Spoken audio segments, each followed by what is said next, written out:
75 years ago today, in the midst of the Great Depression, Franklin Roosevelt signed Social Security into law, laying a cornerstone in the foundation of America's middle class and assuring generations of America's seniors that after a lifetime of hard work, they'd have a chance to retire with dignity.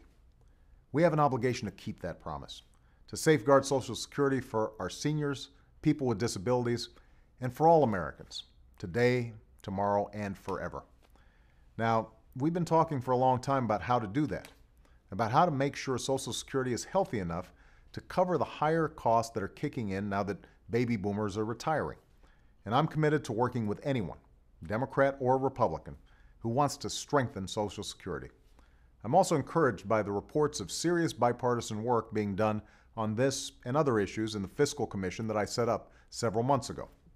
One thing we can't afford to do, though, is privatize Social Security, an ill-conceived idea that would add trillions of dollars to our budget deficit while tying your benefits to the whims of Wall Street traders and the ups and downs of the stock market.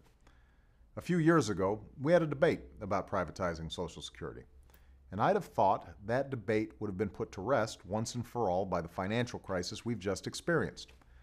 I'd have thought, after being reminded how quickly the stock market can tumble, after seeing the wealth people worked a lifetime to earn wiped out in a matter of days, that no one would want to place bets with Social Security on Wall Street, that everyone would understand why we need to be prudent about investing the retirement money of tens of millions of Americans. But some Republican leaders in Congress don't seem to have learned any lessons from the past few years. They're pushing to make privatizing Social Security a key part of their legislative agenda if they win a majority in Congress this fall. It's right up there on their to-do list with repealing some of the Medicare benefits and reforms that are adding at least a dozen years to the fiscal health of Medicare, the single longest extension in history.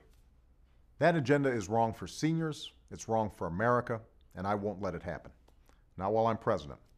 I'll fight with everything I've got to stop those who would gamble your Social Security on Wall Street, because you shouldn't be worried that a sudden downturn in the stock market will put all you've worked so hard for, all you've earned, at risk.